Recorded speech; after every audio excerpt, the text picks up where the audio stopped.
Hai anak-anakku kelas 6, sekarang bertemu lagi dengan Bu Asri. Hari ini kita akan belajar mengenal hak cipta dan kekayaan intelektual. Nah, ini ada di buku LKS kalian, bab 1 halaman 3. Dalam menyimak presentasi Ibu hari ini, mohon sambil membuka buku LKS-nya agar nanti bisa mengikuti materi hari ini. Baik, kita lanjut. Nah, kompetensi dasar untuk materi hari ini adalah mengidentifikasi aturan dan keterampilan dalam berinternet yang meliputi mengidentifikasi ancaman online, menjelaskan berita bohong atau hoax, dan menjelaskan pedoman bermedia sosial. Indikator mengetahui hak cipta dan kekayaan intelektual. Nah, kita masuk ke sisi positif internet. Nah, selama ini kita menggunakan internet itu ada sisi positif dan sisi negatifnya. Nah, sisi positifnya itu internet itu bisa memberikan kemudahan akses bagi para penggunanya untuk bisa mendapatkan informasi yang diinginkan. Nah, ini sudah kita sangat-sangat menikmati sisi positif internet ini. Tapi seperti sekarang ini kita juga bisa belajar secara online lewat internet atau secara daring ya dengan menggunakan fasilitas dari internet. Jadi internet ini bisa juga digunakan untuk belajar juga. Nah, kalau sisi negatif dari internet seperti apa sih? Gitu.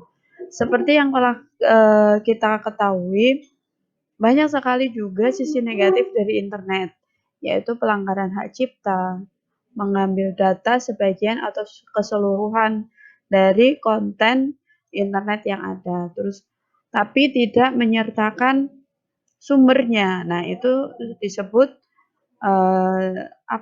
mengambil sisi negatif dari internet itu sendiri. Terus mengakui sebagai karya sendiri tanpa menyantumkan sumbernya. Misalkan kalian mengambil foto dari internet tapi tidak menyertakan foto itu diambil dari mana. Dan kalian mengakui itu adalah foto kalian sendiri. Nah, itu merupakan sisi negatif dari internet. Baik, next ya, kita lanjut. Nah, untuk melindungi itu semua, maka di negara Indonesia itu ada undang-undangnya untuk perlindungan apa yang telah kita buat dan kita share di internet itu namanya hak cipta. Nah, apa itu hak cipta? Hak cipta itu hak yang dimiliki atas dasar penciptaan suatu produk. Contohnya hak cipta lagu, buku, dan lain sebagainya ya. Nanti contoh-contohnya akan Ibu kasih di sini biar kalian jelas. Terus ada juga hak intelektual, hak kekayaan intelektual. Nah, itu kan kalau membuat suatu buku, suatu karya itu membutuhkan pemikiran tersendiri, ya kan? Nah, itu termasuk hak kekayaan intelektual. Nah, pengertian dari hak kekayaan intelektual yaitu hak yang didapat dari kemampuan intelektual seseorang dalam menciptakan karya atau produk yang dipatenkan. Nah, ini dipatenkan ya, dipatenkan. Itu meliputi hak cipta dan hak kekayaan individu. Yang tadi ya, hak cipta tadi ya. Nah, sekarang kita lanjut. Nah, ciri-ciri hak kekayaan intelektual itu apa? Ya, itu ciri-cirinya yaitu bisa dijual, diesensikan, diwariskan berdasarkan undang-undang yang berlaku. Nah, sekarang kita menuju ke ruang lingkup hak kekayaan intelektual. Hak pertama yaitu hak paten. Hak ini diberikan kepada investor. Nah, contoh dari hak paten itu touchscreen. Touchscreen pada handphone, pada monitor. Nah, itu merupakan hak paten dari sebuah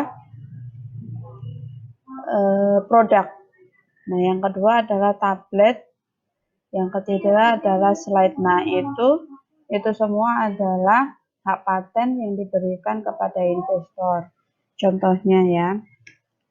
Nah, ruang lingkup hak kekayaan intelektual selanjutnya adalah hak merek.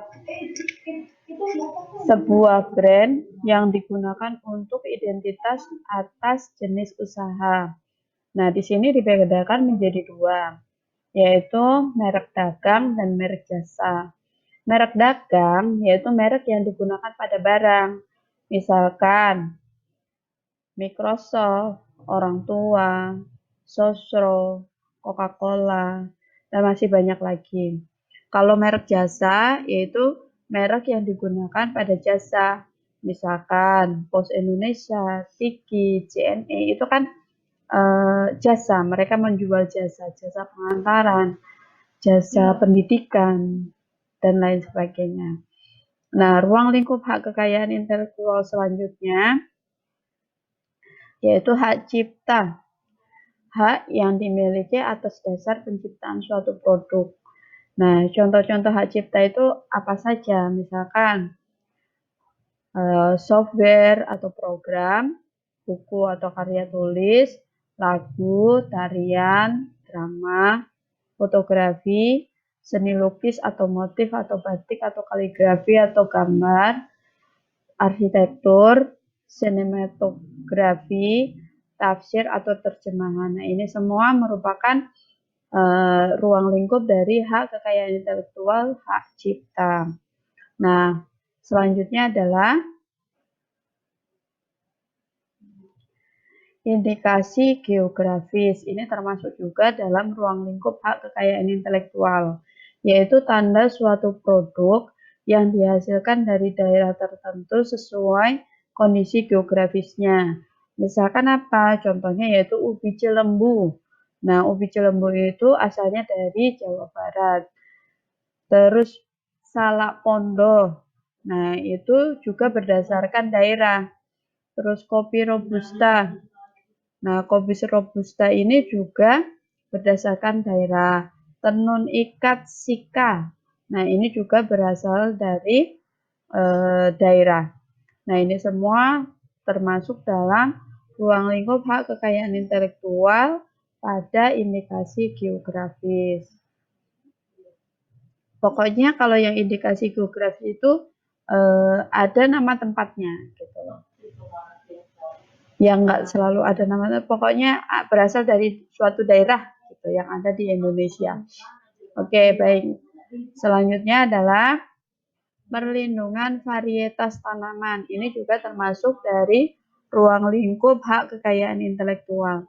Diberikan kepada para penggiat kegiatan pemuliaan tanaman yang berhasil menciptakan suatu produk.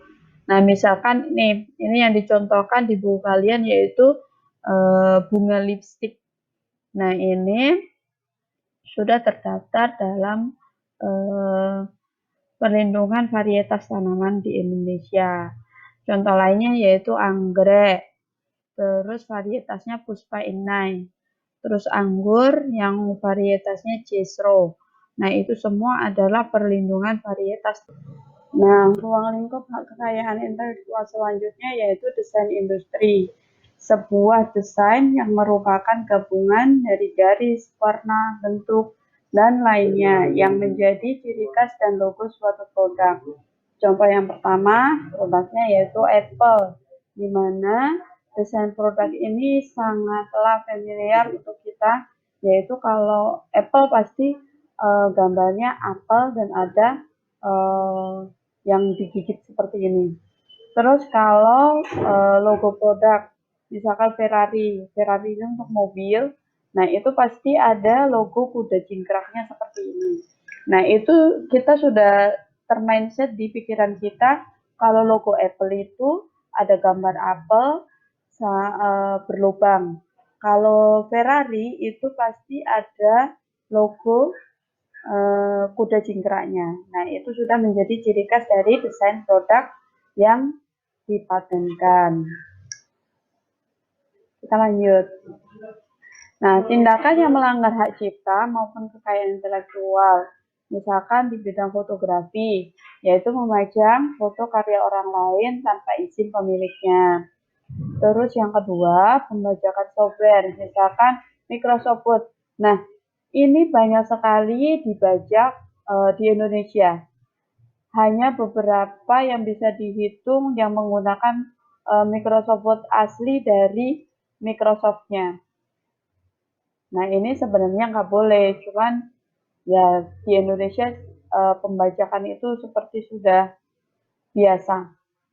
Yang ketiga yaitu melanggar hak cipta lagu, misalkan mengcover lagu tanpa izin penciptanya atau penyanyi aslinya.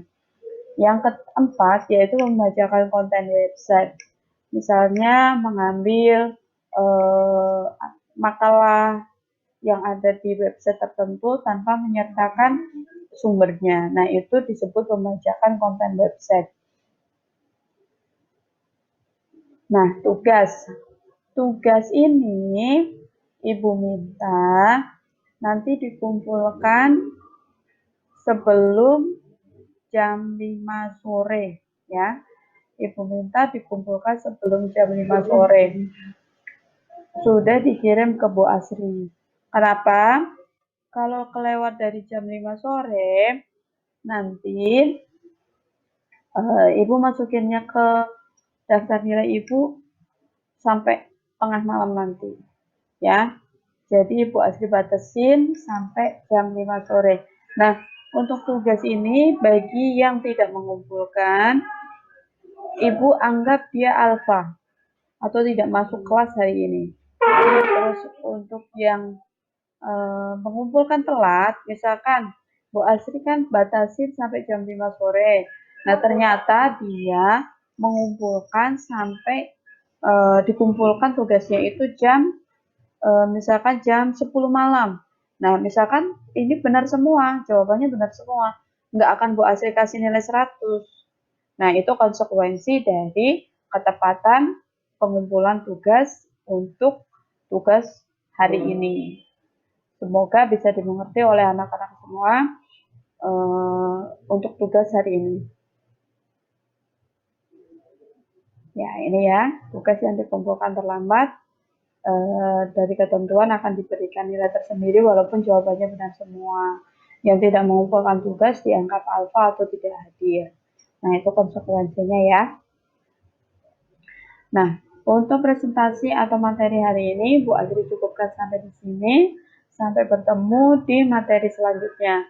Jangan lupa untuk selalu menjaga kesehatan kalian.